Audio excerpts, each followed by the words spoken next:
Olá, sejam bem-vindos ao Cenáculo, o canal que debate grandes obras e grandes ideias. Todos os sábados estamos ao ar num programa tratando sobre um tema da literatura, do cinema ou das humanidades em geral. Inscreva-se no nosso canal no YouTube e clique no sininho para ativar as notificações.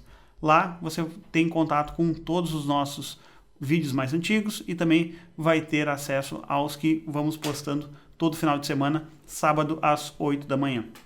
Também nós estamos nas plataformas de streaming, onde você pode ouvir os nossos programas no formato podcast. Então você pode entrar também em contato conosco pelas redes sociais, estamos no Instagram e no Facebook, e também pode nos encontrar no nosso site, www.cenaculo.com.br. Lá você tem a seção Apoia-se, onde você pode conversar conosco pelo Telegram e lá, por uma quantia simbólica, nos apoiando, nós temos então estamos conversando com os nossos seguidores e podemos debater mais sobre essa obra que vamos tratar hoje e as demais obras que já tratamos. Queríamos convidar também vocês para conhecer o Hayek Global College, que é uma faculdade que está implementando MBA internacional no Brasil com alunos e professores de diversos países diferentes. Se você tem interesse e quer conhecer mais, é só entrar no site www.hayekcollege.com e saiba mais. Né? Use o código Cenáculo e ganhe 5% de desconto lá no Hayek College. Então estamos aqui, mais uma vez, no Instituto Hugo de São Vítor, nosso parceiro, para conversarmos sobre o filme Os Pássaros, de Alfred Hitchcock. Lembrando que Exatamente. Esse era um dos grandes diretores que nós não havíamos tratado ainda, então hoje resolvemos contemplar um pouco de Hitchcock com uma das suas obras mais icônicas e talvez uma das mais debatidas, né, Guilherme? Sem dúvida. Então essa vai ser um dos programas em que vamos tentar trazer grandes diretores e suas obras mais clássicas para a gente contemplar, conversar e debater aqui sobre os símbolos, interpretações que a gente acaba podendo fazer sobre elas. Primeiramente, então, Guilherme, tu vai fazer uma leitura baseada no livro da Camille Paglia, é isso? Exatamente. Que livro é esse, Guilherme? Esse livro é o livro Os Pássaros, tá aqui para quem quiser adquirir. Ele, acho que tem poucos exemplares disponíveis à venda na estante virtual. Esse livro surgiu de um projeto que foi feito pelo American Film Institute em homenagem aos 100 anos do cinema. Então eles chamaram vários intelectuais norte-americanos, cada um deles para escrever sobre um dos filmes icônicos da história do cinema, e começou, o primeiro livro que saiu foi esse livro, Os Pássaros, escrito pela Camille Paglia. É o livro que abre essa série. E nesse livro, depois eu vou comentar, a Camille Paglia é uma ensaísta, enfim, uma crítica norte-americana, e ela vai colocar os pássaros dentro, digamos assim, da obra dela. Ela vai mostrar como os conceitos que ela defende, que forjam a arte ocidental, se mostra nesse filme do Hitchcock, que ela considera como uma obra-prima.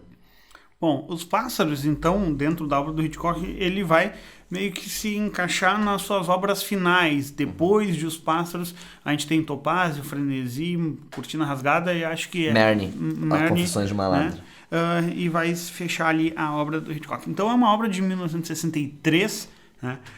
Lembrando que o Hitchcock ele começa desde a década de 30, ainda na Inglaterra, ele é britânico, a filmar, ser diretor de alguns bons filmes, e depois ele passa, né, para a indústria de Hollywood e lá ele faz alguns dos seus filmes mais famosos, como Psicose, Janela Indiscreta, Um Corpo que Cai e De Esquema para Matar. Um Corpo que Cai, que geralmente está na lista dos maiores filmes da história do cinema. Tá sempre ali disputando entre Um Corpo que Cai e Cidadão Kane, ficam entre os dois, né? Ele é extremamente prolífico como diretor, fez 71 filmes ao longo da sua carreira, e esse é um dos seus últimos, né? É interessante porque esse filme, ele também está ligado com essa questão que muito se debateu sobre Hitchcock. É um dos grandes exemplos da validade dos prêmios. A gente fez um programa sobre o Oscar um tempo atrás, né? E Hitchcock é um desses exemplos, que ele foi nomeado 5 vezes como melhor diretor e nunca venceu, né? Foi nomeado por Psicose, Janela Indiscreta, Quando Fala o Coração, Um Barco e 9 Destinos e Rebecca. Né? E essa primeira indicação dele, Rebecca, em 1940, né? Ganhou o Oscar de melhor filme. Ganhou o Oscar de melhor filme, mas não ganhou como melhor diretor. Rebecca é uma história, um filme baseado na obra da escritora britânica, também conterrânea do Hitchcock, a Daphne du Maurier. Né? E é baseado numa obra da Daphne du Maurier, um conto dela, um conto livremente inspirado pelo Hitchcock, que ele acaba fazendo Os Pássaros. Ou seja, também é outra obra da Daphne que o Hitchcock leva para o cinema. Mas, Guilherme, o que tu tens a falar assim, sobre o filme e a estrutura formal com a qual ela é feita e depois tratando mais as questões interpretativas? Acho que isso, pra quem... Bastante gente conhece a história, mas pra quem não conhece a história, fazer um hiper resumo, assim, um resumo muito resumido. Mas aqui a gente vai ter a história de uma mulher que conhece um sujeito num pet shop. Não é bem um pet shop, é uma... É uma ceguese da vida, é uma loja de uma loja venda que de vende animais. Né? Hoje em dia seria um pet shop. Porque não tem mais esse tipo de coisa. E ela conhece esse homem, enfim, ela acaba se interessando ali por aquele sujeito. E o sujeito um tanto misterioso e tal. E aí, então, ela, através de alguns artifícios ali, ela consegue descobrir aonde é que o sujeito mora, não mora naquela cidade, e então ela resolve levar um presente pra irmã desse sujeito. Ele avisa ela que ele tá ali pra comprar um casal de lovebirds, seriam periquitos, pra irmã. Os periquitos acabaram não chegando, então ela vai até lá pra levar esses periquitos e pra tentar... Pro aniversário da menina. Pro aniversário da menina, como presente, e pra tentar seduzir ali aquele sujeito, dar uma tenteada ali.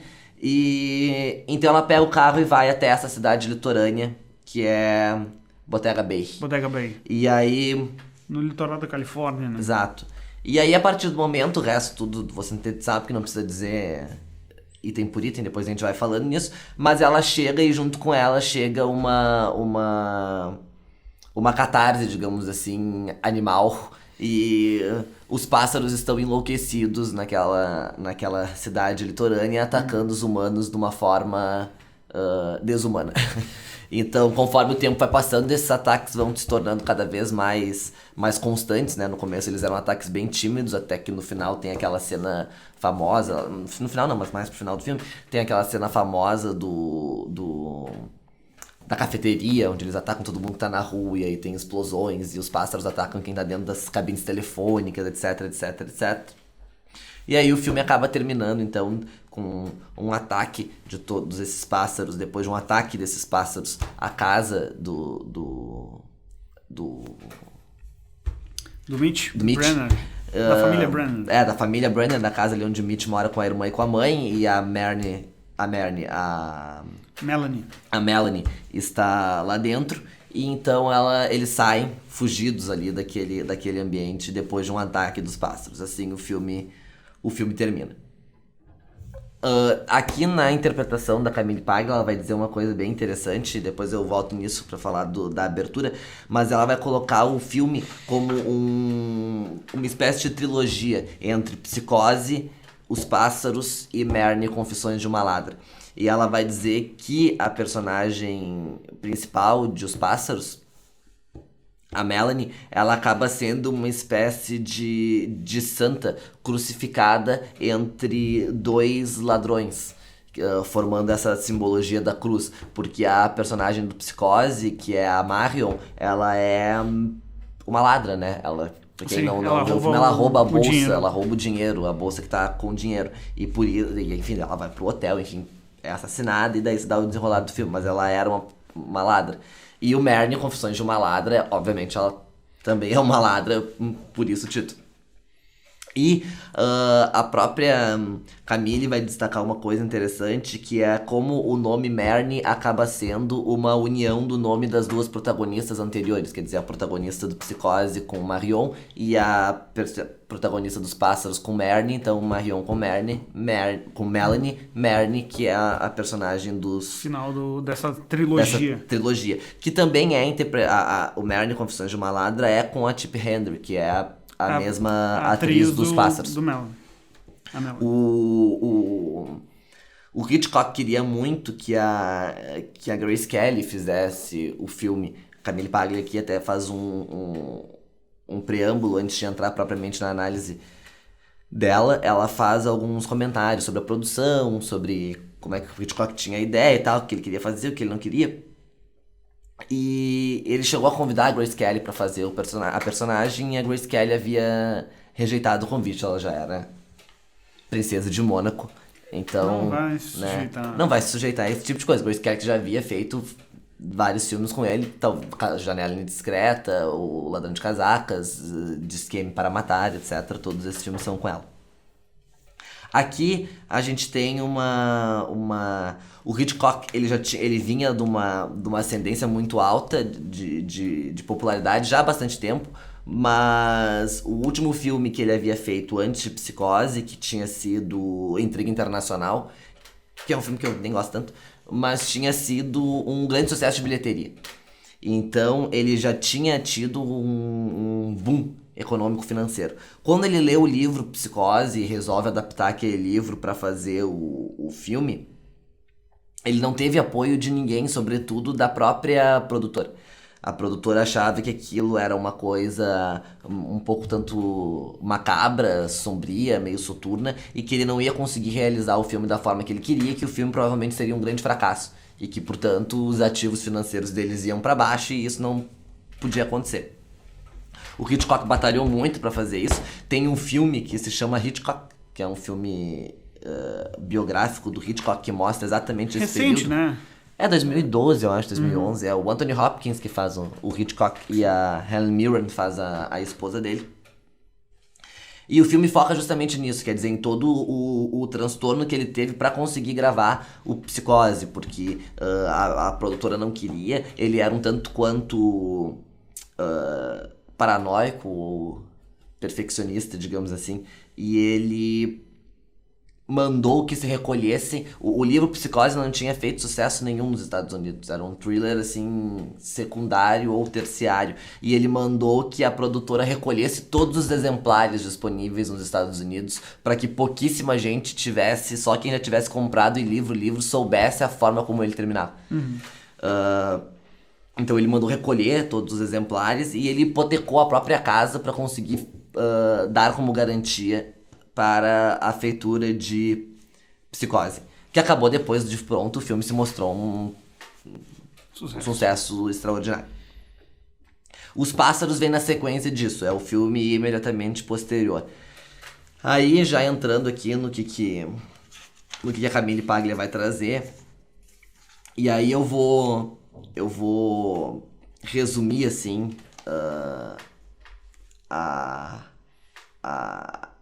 a tese basicamente que ela defende. Depois eu vou esmiuçando para mostrar como é que a tese se mostra ou não se mostra.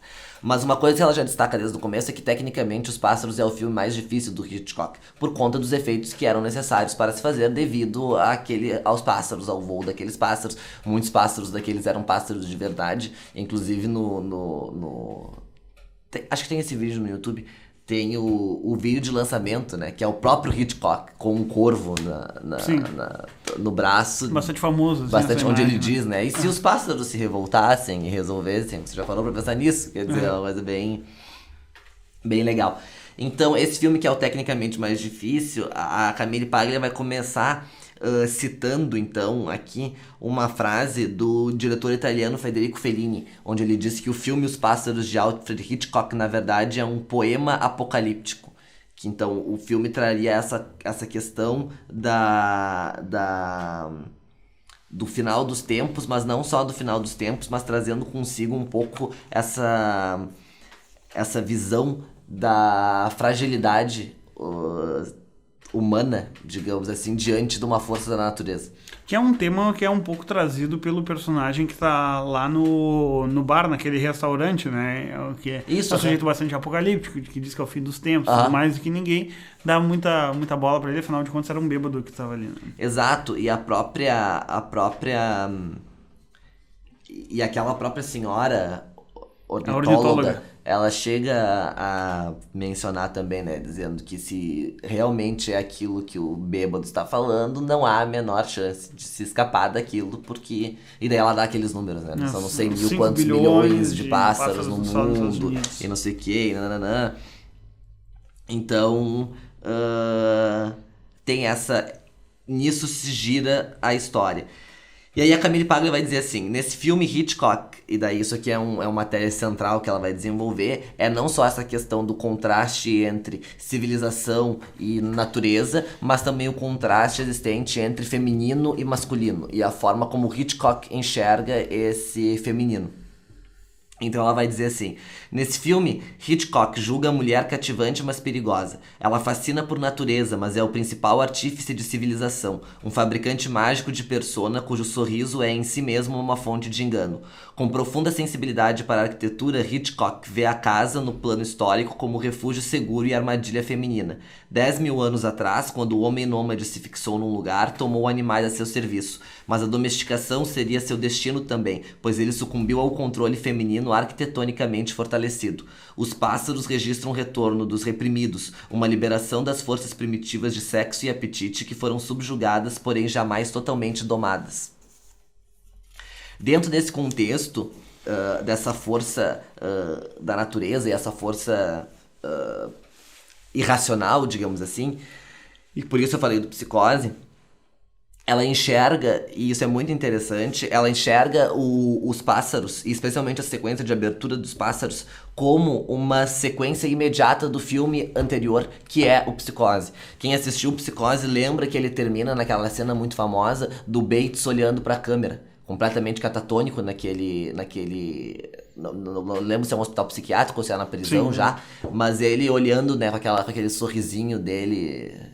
psicótico, realmente, pra câmera, e é assim que termina o filme. Depois de toda a discussão, etc., termina com aquele olhar fixo dele pro telespectador. Bom, e aí como é que começa essa sequência dos pássaros? A sequência de abertura dos pássaros, a gente tem aquele fundo branco, e aí naquele fundo começam a voar de um lado pro outro os corvos, e ali aparece os pássaros, The Birds. E aí, a partir de aparecer The Birds e de todos os créditos que vão aparecendo depois, esses créditos todos eles são picoteados pelos pássaros que vão transpassando. Então aparece The Birds, aquele The Birds é destruído pelos pássaros, e aí vem baseado no romance de Daphne du Maurier, Alfred Hitchcock, todos os créditos. Então, ela vai dizer que, na verdade... essa força que já aparece na abertura, ela pode ser interpretada como uma espécie de id interior voraz e irracional, que seria o próprio id do Bates, que encerra o Psicose. Então a gente está olhando para aquela força incontrolável que existe dentro daquele sujeito que acha que é a mãe, enfim, que tem todos aqueles problemas, e que essa força natural e destrutiva, que pode ser vista como uma força da natureza mesmo, porque isso não deixa de ser um aspecto no qual a civilização não conseguiu, digamos assim, domar. Esse aspecto aparece já na cena de abertura dos pássaros, destruindo aqueles créditos, e destrói os créditos justamente numa tentativa já de pronunciar aquilo que ele vai dizer depois, que é isso que eu trouxe, quer dizer, a questão da fragilidade da civilização diante da natureza, quer dizer, os pássaros conseguem destruir o cinema, né? Aquelas linhas inaugurais ali. E é justamente nessa transição que ela já vai mostrar como ele enxerga a mulher como essa força da natureza. Porque a partir do momento, e isso é bem interessante do ponto de vista estético de se perceber, a partir do momento em que há essa transição dos créditos pro começo do filme, a gente já vê a Melanie caminhando ali naquela rua pra atravessar a rua. Ela ouve um assovio, ela vira, tem o movimento dos pássaros já no céu. Só que isso é muito interessante. Quando ele mostra a roupa que ela tá vestindo, a roupa que ela tá vestindo é justamente uma roupa que assemelha muito desses pássaros que ele tá mostrando no começo, que são os corvos, porque ela tá vestida toda de preto, com as unhas compridas pintadas de preto e de sapato de salto alto preto. E ele pega esse figurino dela inteiro pra mostrar como se fosse uma continuidade daquilo. Tomada mais aberta, então não é a tomada americana, né? Exato. Acaba mostrando o corpo inteiro. E justamente nisso há um corte, porque ela só usa, isso é bem interessante, depois eu poderia falar disso depois, mas já vou falar agora, que daí a gente já suplanta isso. Mas ela só usa 2 roupas o filme inteiro. Ela usa essa roupa preta do momento onde ela conhece, e ela usa outra roupa que é quando ela vai visitá-lo na cidade litorânea. E a roupa que ela usa quando ela vai lá é um taillé verde. Nesse momento ela tá levando pra ele o casal de lovebirds que também são verdes. Ou seja, de novo ela se aproxima desses pássaros. Então ela é, de novo, não ela enquanto personagem, mas ela enquanto mulher, é essa força da natureza que tá chegando naquele lugar, digamos assim, pra causar um certo desequilíbrio de forças que existia naquela cidade. Que é até bastante associado à acusação que ela sofre da mãe dos meninos no restaurante, né? Ela diz, isso tudo começou quando você chegou aqui e tudo mais, daí ela dá um tapa nessa mulher, né? Então ela parece meio que ela acaba trazendo esse mal agouro, né? Mudando o destino do próprio da cidade. Destino, afinal, que também entre os gregos era lido pelo voo dos pássaros, né? Os próprios sacerdotes às vezes faziam esses prenúncios e augúrios com o voo desses animais, né? Não, e é muito interessante porque nessa mesma cena inicial, onde ela, e eu jamais teria me dado conta disso se não fosse o livro da Camille Paglia, que é um negócio que é muito detalhístico, mas nesse ponto, quando ela atravessa a rua e entra na loja. Quando ela entra na loja, há na vitrine da loja um gato, e esse gato acompanha ela entrando na loja. Quer dizer, tem várias pessoas passando, mas o gato fixa o olhar nela e a acompanha. Então a Camille diz isso é como se ele estivesse olhando o pássaro que entra na loja. Quer dizer, por isso ele a acompanha com o olhar. Que é bem... Até isso nem acaba chamando tanta atenção, porque nessa cena acaba que... Ou talvez o que chama atenção passa o Hitchcock. Então talvez para o público externo fique essa coisa de agora vai sair o Hitchcock. Daí tu acaba não prestando atenção no gato que tá dentro da cabine. Então isso é muito muito notável, assim. Nesse primeiro contato que ela vai ter lá com o Mitch, então há todo um esquema de sedução meio velado, assim. Ele sabe que ela não trabalha na loja, mas ele a galanteia de várias formas, e ela acaba querendo, mas não querendo. E pegando um aspecto sobre a vida passada dela, né? Ele volta e meia cita essas questões. E ele chega a dizer, né? Porque ela tinha umas pendências judiciais ali de algumas coisas que ela tinha feito muito louca. E ele chega a dizer pra ela, né? Vejo você no tribunal. Quando ele tá saindo. Prova de que ele a conhecia de alguma forma. E justamente isso... Citando o próprio nome dela, né? A intriga muito. E isso é muito interessante, porque daí a Paglia vai fazer uma analogia com isso. E ela vai dizer que essa cena lembra muito a ela pessoalmente o enredo principal, mas especialmente a problemática que se tem no romance Mulheres Apaixonadas, do Lawrence. E ela vai dizer que basicamente no Mulheres Apaixonadas o que a gente tem é uma luta entre os personagens masculinos e os personagens femininos pra ver quem vai dominar quem. E que naquela cena era mais ou menos isso, quer dizer, uma cena velada onde cada um luta pela predominância do outro.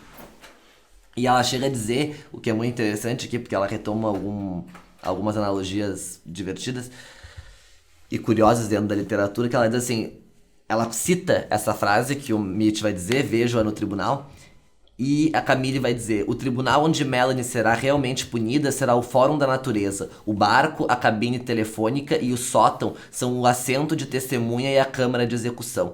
Mas também nos fóruns é onde se realizam os casamentos. Mitch zomba de Melanie com a bravata galanteadora, como um grosseiro Petrúquio ao fazer a corte à gata selvagem Kate de língua terrível em A Megera Domada, de Shakespeare. Então ela percebe que nessa cena aqui haveria uma analogia com isso. Ela vai colocar também dentro dessa veia interpretativa dela a questão de como ela enxerga o filme como uma espécie de filme surrealista.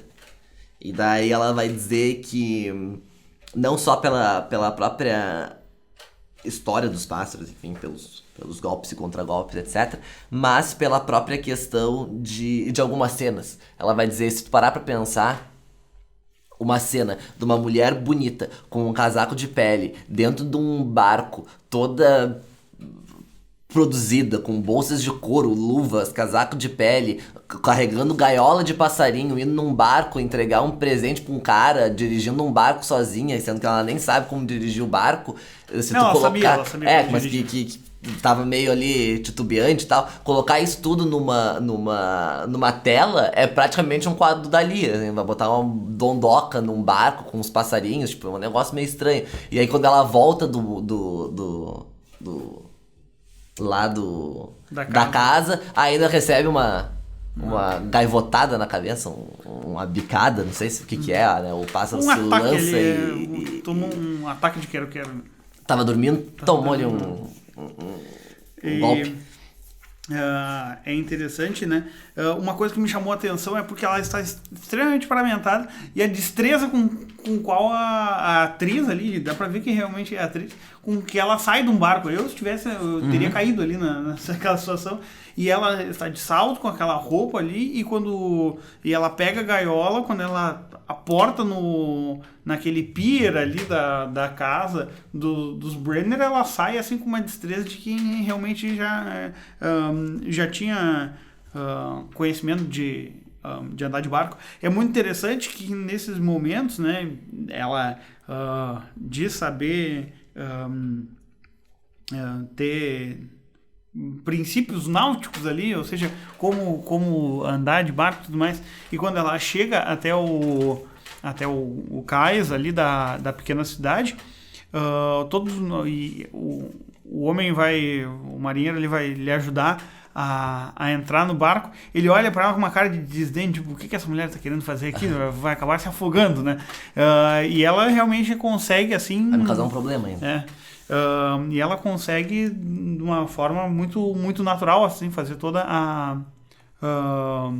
o percurso que ela gostaria, né? Ou seja, ela parece, durante o filme todo, ser uma mulher extremamente decisiva, assim, né? Decidida aquilo que pretende. Afinal de contas, até o próprio fato dela andar 80 e poucos quilômetros atrás do sujeito para entregar uma gaiola, né? Em todo esse processo meio que de sedução que acontece, de entrar na casa dele, deixar os pássaros, depois ficar observando para ver qual seria a sua reação, e ser captada por ele, né? Ou seja, ela não simplesmente vai embora, ela fica ali e fica sendo observada por ele e ele vai atrás dela. Ou seja, é um jogo de sedução ali que começa a acontecer. Eu acho interessante porque... não sei se a Camille aborda isso, mas de certa forma os jogos de sedução dentro do filme me parecem muito fortes entre o Mitch Brenner e a Melanie, obviamente, mas também existe uma espécie de sedução velada da personagem da Annie com a própria Melanie, ou seja, as duas elas são interessadas pelo mesmo homem, mas também a gente percebe uma proximidade de amizade feminina um tanto quanto uma tensão, eu acho. Uma tensão. E da mesma forma, a Melanie, ela parece que ela sempre causa uma certa tensão aquelas pessoas que estão à volta dela. Porque... Seja com a Annie, seja com a Lydia, né, que é a mãe do Mitch Brenner. Então sempre parece que há essa tensão. Que acaba sendo dissolvida ali naquele final, onde ela parece meio que sendo aceita, né, pela Lydia, quando ela é abraçada de uma forma meio que de pietar ali, né, ao final, no carro. Mas o que ela vai dizer é o seguinte, o que ela vai dizer é que essa força destrutiva da natureza que detona os homens e que é uma... Porque assim, ó, o que acontece? Acho que isso é importante pra compreensão, pra quem não conhece ela. Ela parte, a teoria dela da cultura é basicamente uma teoria que parte da visão do Nietzsche do nascimento da tragédia. Então nós temos o apolíneo e o dionisíaco, que são duas forças que estão sempre em contraste, em contradição, e que do conflito dessas forças emerge toda a civilização ocidental. Ela vai associar... Ela, Camille, vai associar um ao feminino e um ao masculino. O masculino sempre vinculado às artes, à civilização, às construções, e o feminino sempre ligado à natureza, ao nascimento, à vida. Isso simbolicamente se mostra dessa forma. Então tu vai ter uma vinculada ao masculino e uma parte vinculada ao feminino. Nessa parte vinculada ao feminino, não só a natureza vai dar o nascimento, como a natureza também é responsável pela destruição daquilo que é construído pelo masculino. O tempo e o vento, essa coisa toda, né? O tempo representando a constância, né? Ela não é veríssimo, e o vento aquilo que passa e que destrói, etc. Então essa imagem é uma imagem constante na cultura, pelo menos na visão dela. Então aqui ela vai fazer essa interpretação de que a personagem feminina, ela não é só a portadora que traz, digamos assim, o caos da cidade para o litoral, mas também ela quando ela chega no litoral e ela vê aquelas outras mulheres ali, ela acaba por competir com aquelas mulheres, com todas aquelas outras mulheres, pela atenção do Mitch. Então ali acaba havendo uma competição entre ela e a Lídia, entre a professora e ela, entre todas as mulheres que permeiam ali a vida do Mitch, há uma competição para ver qual delas é a que vencerá, qual delas será a vitoriosa. A professora acaba sendo morta num dos ataques, né? Isso. Naquele ataque acho que é naquele ataque da saída da escola. Na verdade, logo depois, acho que da saída da escola, ocorre a cena no restaurante e quando eles voltam, eles encontram o corpo dela. E a Lídia acaba que há uma espécie de reconciliação, digamos assim, entre elas, de uma forma muito velada e muito, muito sutil. Porque nós temos ali na cena final aquele ataque à casa, aquele ataque generalizado ali à casa, onde a Melanie acaba ficando bastante atingida, né, naquele surto dos pássaros. Isso, lá no segundo andar. Lá não sei se é um sótão aquilo, mas naquela parte de cima. E aí, então, ela acaba sendo resgatada e eles fogem, quando dá uma acalmada, digamos assim, eles fogem. Eles fogem sem nós sabermos o que vai acontecer. Porque eles saem com o carro, os pássaros estão todos posicionados naqueles fios dos postes, e então o carro tá saindo e aí vem só o barulho do corvo, né? Não vou reproduzir aqui que vai ficar muito ridículo. Mas só um som de um pássaro e aí o filme termina. Uhum. Quer dizer, o Hitchcock queria deixar o filme sem nada. Ele queria que desse esse barulho e que com isso fechasse e acabasse. O estúdio não quis, porque o estúdio achou que isso ia ficar aberto demais.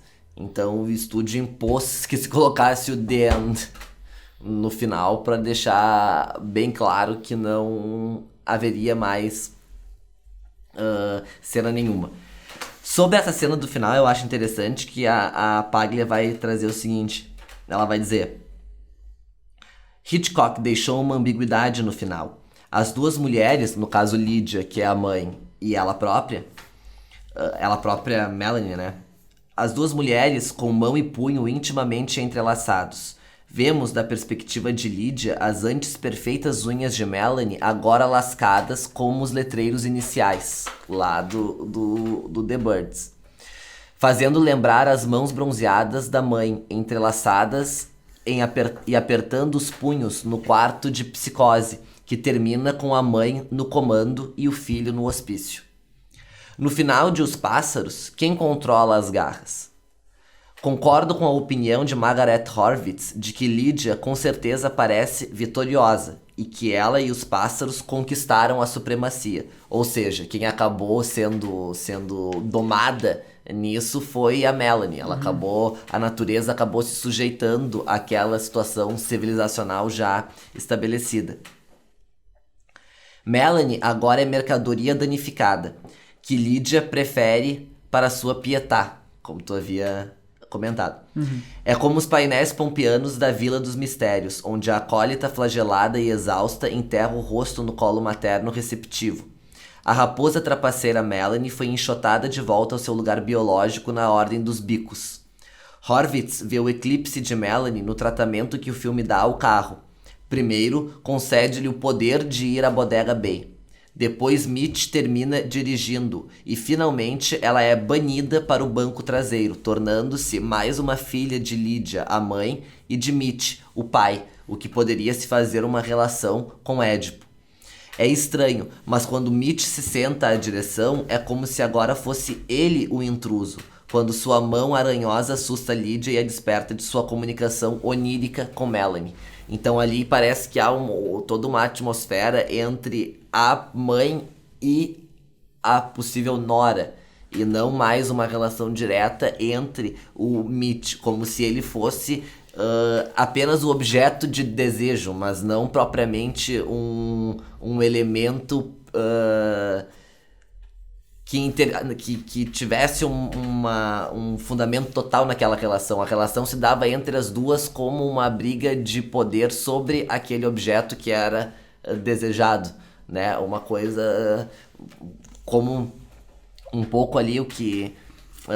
não que a gente percebe, porque também o filme não é exatamente sobre isso, mas que é interessante sobre aquele ponto do Silêncio dos Inocentes, né? Na verdade, apesar da briga aparente que havia ali entre a personagem da Jude Foster e o personagem do Hannibal. Não do Hannibal, o assassino, não lembro o nome, mas entre ela e o assassino, na verdade, era o Buffalo Bill.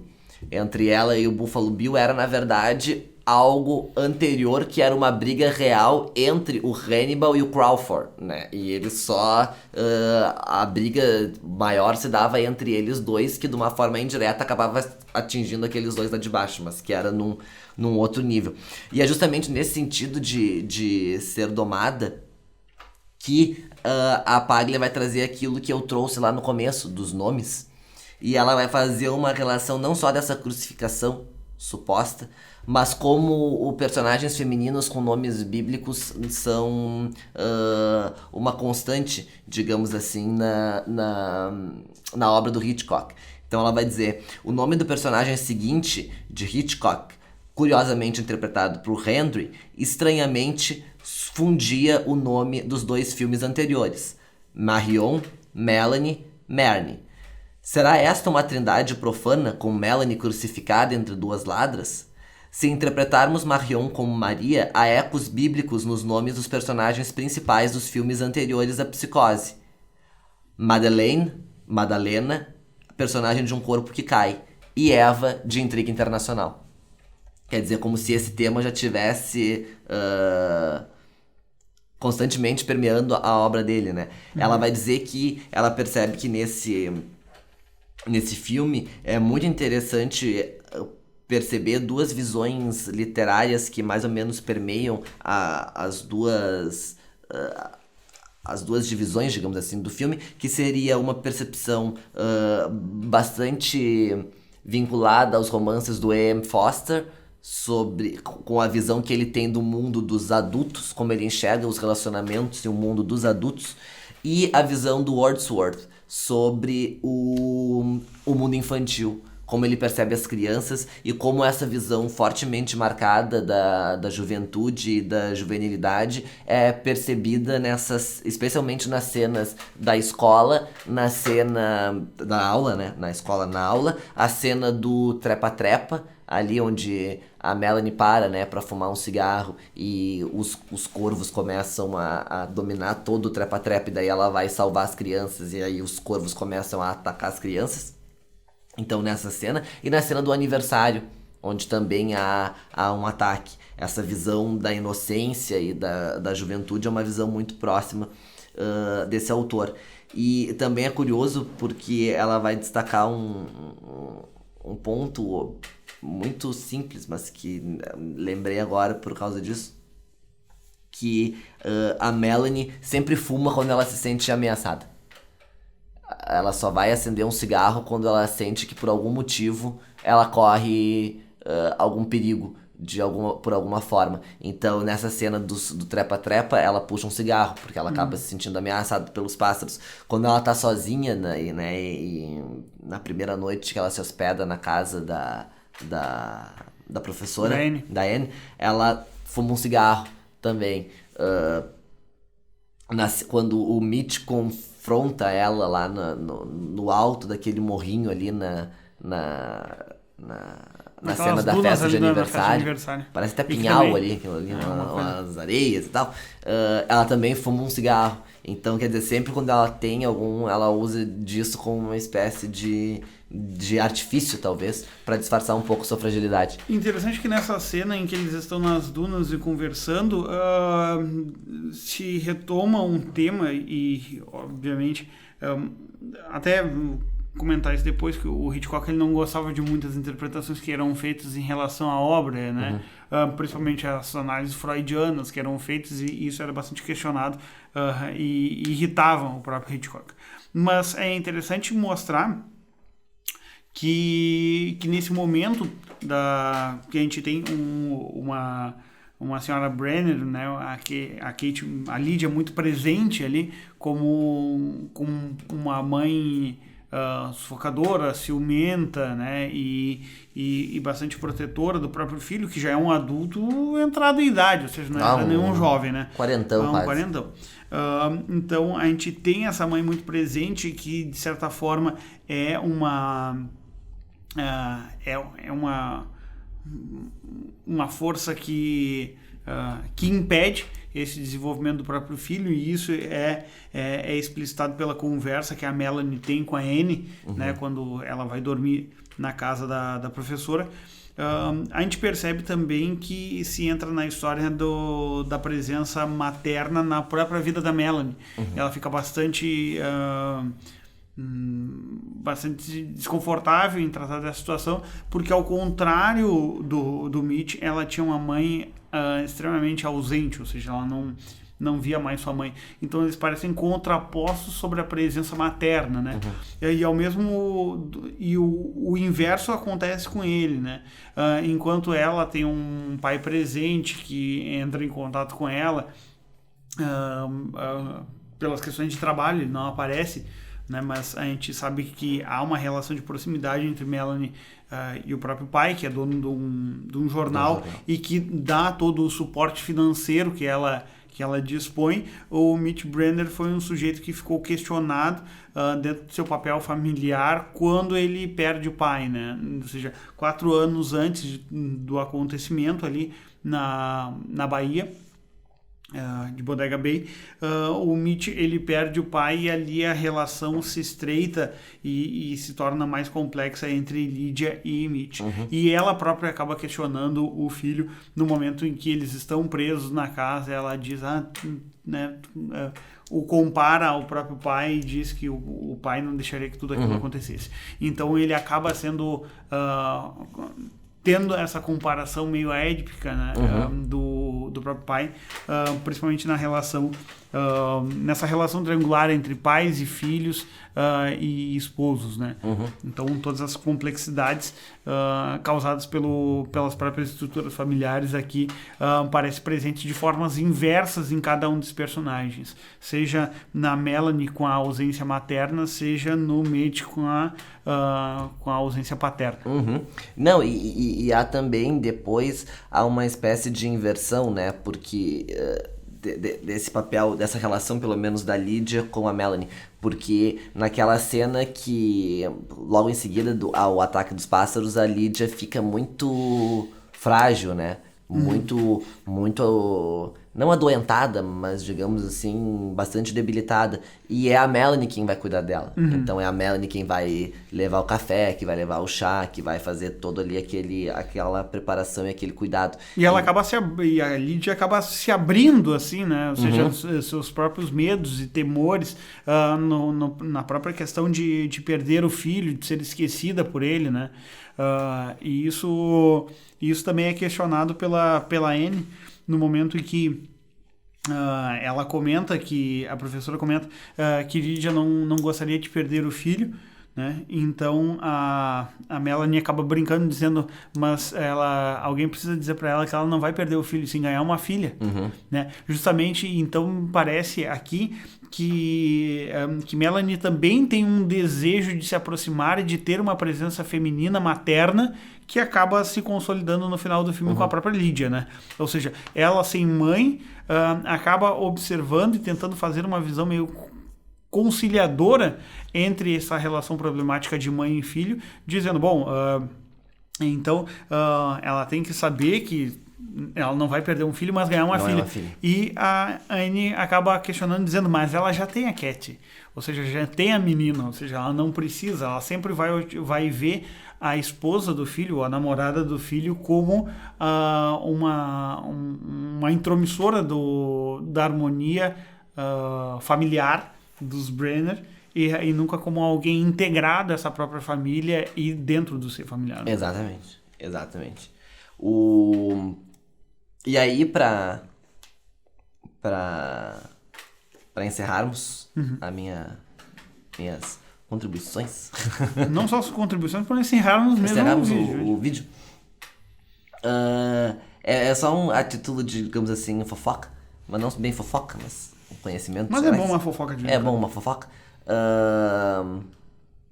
É interessante como a Camille Paglia vai terminar o livro, porque ela vai terminar o livro destacando a difícil relação que a Chip Henry teve com o Hitchcock, como todos os atores tinham, para gravar o filme, e sobretudo para gravar esse filme, porque aquela frase famosa, né, que disseram que o Hitchcock teria dito que os atores eram como gado, e ele teria respondido que ele não disse que eram como gado, ele disse que deveriam ser tratados como gado, mas que eram coisas distintas. E sobretudo nesse filme, onde havia um risco, digamos assim, não evidente, assim, e muito perigoso, mas que havia um risco de haver danos graves, dependendo do caso, porque eles estavam gravando muitas vezes com animais de verdade, então isso sempre causava um certo desconforto, do tipo, vamos gravar aqui com esses corvos, pô, mas aí não, vamos botar um corvo de mentira, não, vamos botar um corvo de verdade, e nessas discussões eles acabavam brigando muito.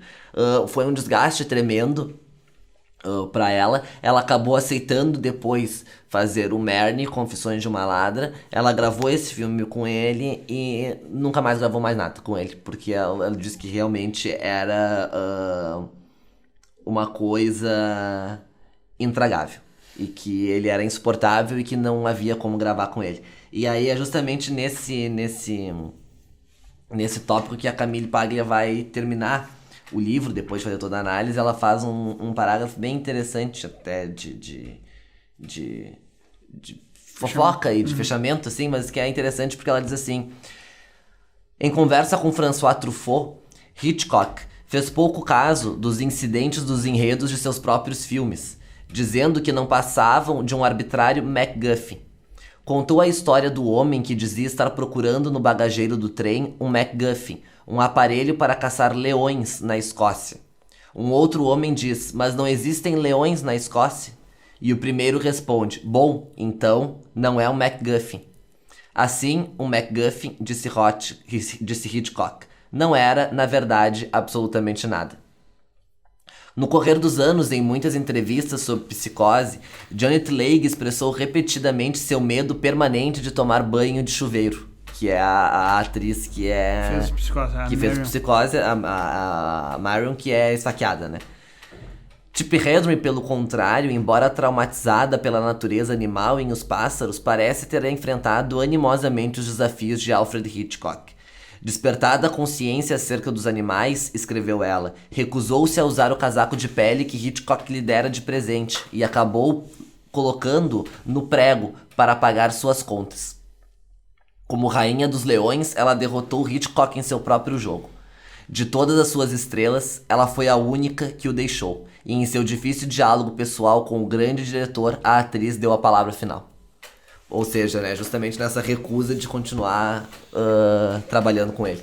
Quer dizer, é interessante, porque apesar dos pesares, foi quem fez um dos melhores filmes dele. Então, éramos isso. É isso.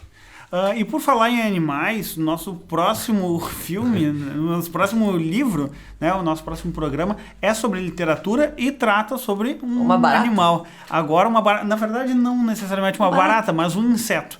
Né? Vamos falar sobre o livro A Metamorfose, do escritor tcheco Franz Kafka, o livro de 1915-16, em que Kafka vai tratar aqui com um realismo mágico dessa transformação de um sujeito normal, Gregor Samsa, em um monstruoso inseto, depois de uma noite mal dormida. Uma noite muito louca. Então, esperamos vocês no nosso próximo programa, em que vamos tratar sobre a metamorfose. E não se esqueça de nos seguir lá nas nossas redes sociais e também se inscrever no nosso canal no YouTube. Assim como você pode também ouvir, melhor dizendo, os nossos programas nas nossas plataformas de streaming. Certo? Muito obrigado e até a próxima. Até mais, valeu. Tchau.